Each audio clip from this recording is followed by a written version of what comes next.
जिंदगी मेरी सौ ख्वाहिशां, हर के जिंदगी मेरी सौ ख्वाहिशां, मैं पूरी कर।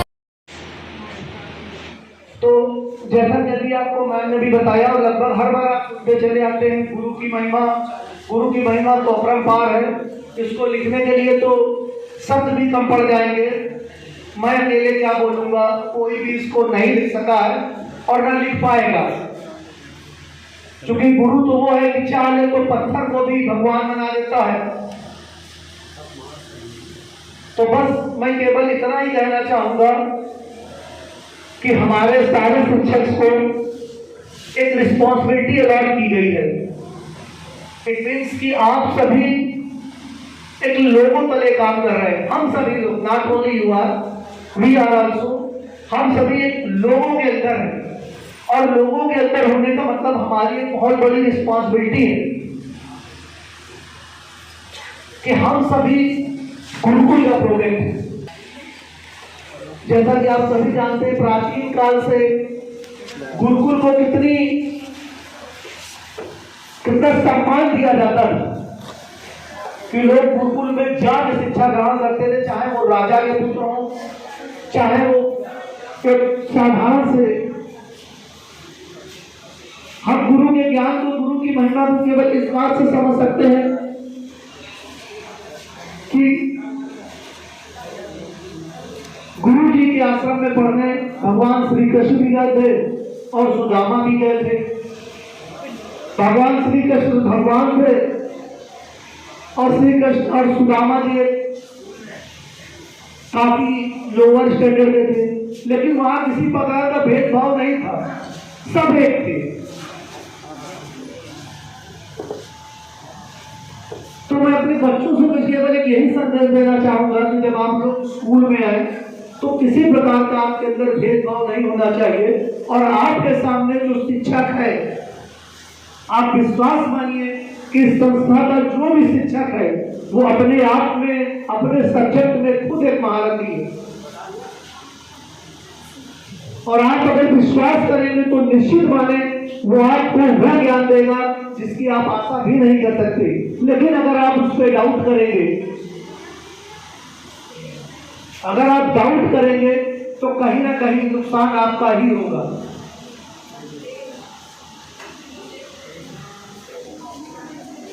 प्यारे बच्चों, आज हम सभी यहाँ शिक्षक दिवस के रूप में असेंबल्ड हुए हैं। आज का दिन हम सभी को एक मैसेज देता है कि हम सभी गुरु की महिमा का बखान करें, गुरु की महिमा पर चर्चा करें। और इसके साथ साथ ही हमें भी ये भी ज्ञान देता है कि हम गुरु के ज्ञान में संदेह ना करें।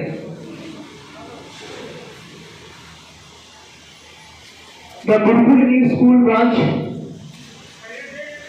की कोई भी ब्रांच हो, दामोदर नगर, खानेपुर या मछरिया, कहीं भी हो, हमारे जो भी शिक्षक हैं सब अपने आप में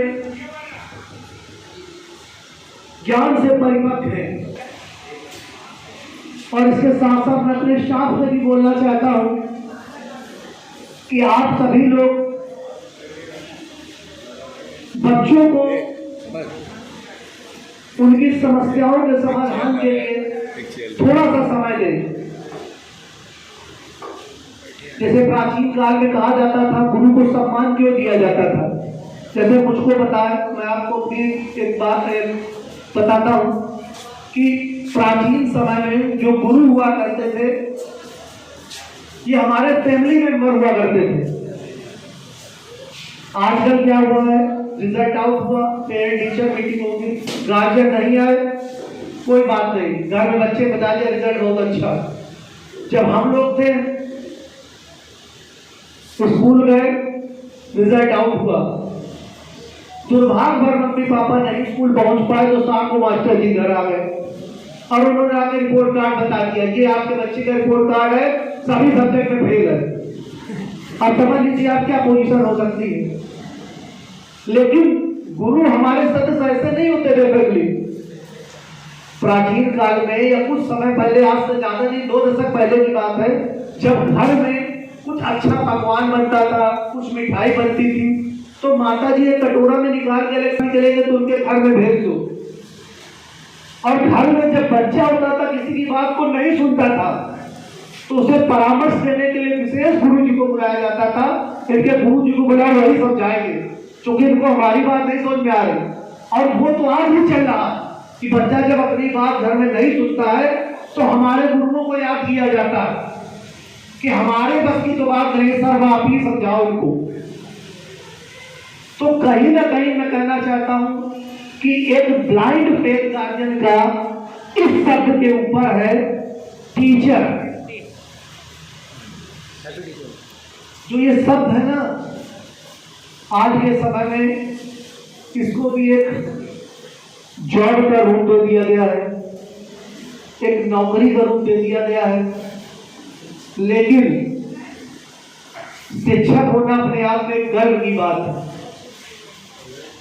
क्योंकि शिक्षक वह व्यक्ति होता है जिसकी गोद में निर्माण बनता है, विनाश बनता है। शिक्षक चाहे तो कुछ भी कर सकता है, और शिक्षक होना अपने आप में गर्व की बात है। परंतु आज के समय में मैं देख रहा हूं कि हमारे शिक्षक की स्थिति बहुत दयनीय होती चली जा रही है। हमें विचार करना होगा इस विषय पे कि ऐसा क्यों हो रहा, इसके पीछे क्या कारण। जैसे मैं एक दिन बैठा था, वहां बात चल रही थी, तो कुछ लोग ग्रेजुएशन करने के बाद पूछा गया, भाई आप क्या करने वाले? तो मैं बीटेक किया है मैंने, अब मैं इसकी तैयारी कर रहा हूँ, बाद में फिर बीटेक कर लूंगा, AIT के एग्जाम में बैठा हूँ, और नहीं कुछ होगा तो बाद में फिर टीचर तो बन ही जाऊंगा। मतलब अगर आप कुछ नहीं बन सकते तो आप शिक्षक बन जाइए। मैं आपको बता दूं कि ये सबसे बड़ी गलत फहमी है। शिक्षक बनने के लिए आपको दिल से सोचना होगा, केवल दिमाग से नहीं। शिक्षक बनने के लिए आपको दिल से सोचना होगा, और आपके दिल में ये होना चाहिए कि हम समाज के, तो शिक्षक का फिर भी काफी अपमान होता है, मुझे कहने में कोई गलत नहीं है। एक बार मैं ऐसे जा रहा था, रास्ते में हेलमेट नहीं लगाया था, जल्दबाजी में पुलिस वाले ने मुझको रोक लिया साई ने। मैंने उसे बताया, अरे सर जी मैं जल्दी जा रहा था, थोड़ा सा काम था, जो भर्ती है देखने जा रहा हूँ। चले नहीं आपका चालान होगा। फिर आप करते क्या? मैंने कहा पैसे से मैं शिक्षक हूँ, तब तो तुम्हारा जरूर चालू करूंगा, क्योंकि तुम्हारे काम में ऐसा ही बन गया। अगर उस समय 1 नंबर मुझको देते तो आज मेरा इंजीनियरिंग में सिलेक्शन हो गया था, अब तो तुम्हारा जरूर होगा। तो मैंने कहा ठीक है भाई, आपके हाथ में आप कर दीजिए। तो कहीं कहीं ये किदवंती आती है, लेकिन शिक्षक मजबूर है। अगर वो योग्यता के अनुसार आपको नंबर दे के आगे बढ़ा रहा है तो निश्चित मानिए वो आपके पैरों में कुल्हाड़ी मार रहा है। आप ध्यान रखें, शिक्षक वह व्यक्ति है जो आपको तौल के आपको नंबर देता है, आपकी क्वालिटी के अकॉर्डिंग आपको आगे बढ़ाता है, आपको बताता है आप भविष्य में क्या कर सकते हैं।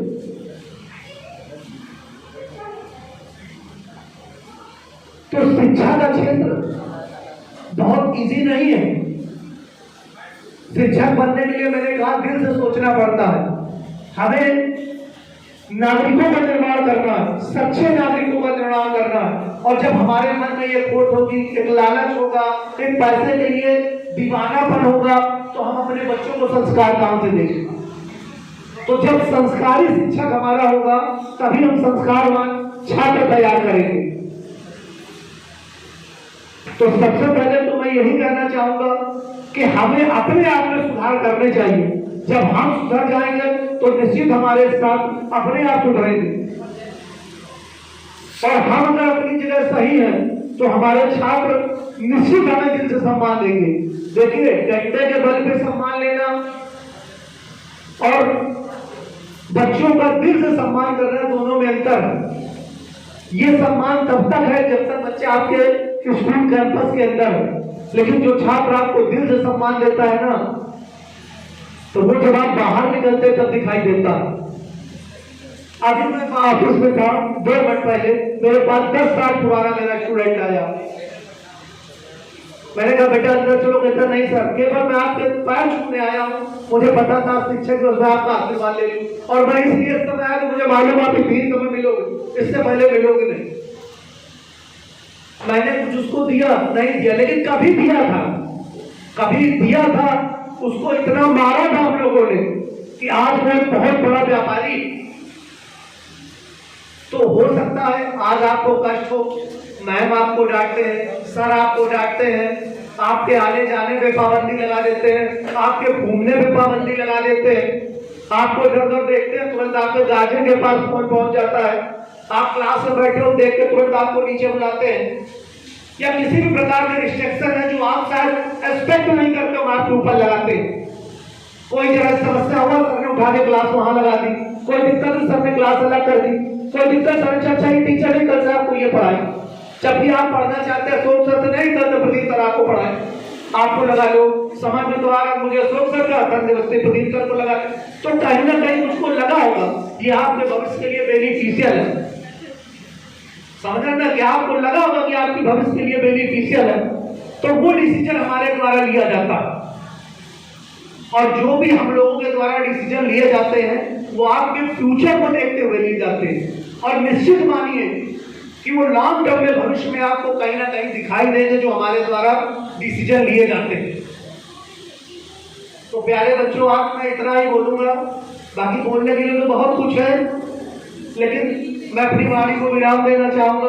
और एक बार फिर मैं अपनी दर्पण स्कूल के ये समस्त जो अध्यापक है, जो हमारे विद्यालय की बुनियाद है, जो इस विद्यालय की, जो इस वटवृक्ष की मजबूत जड़ है, उन सभी के लिए एक बार आप सभी जोरदार तालियां बजाएं। धन्यवाद।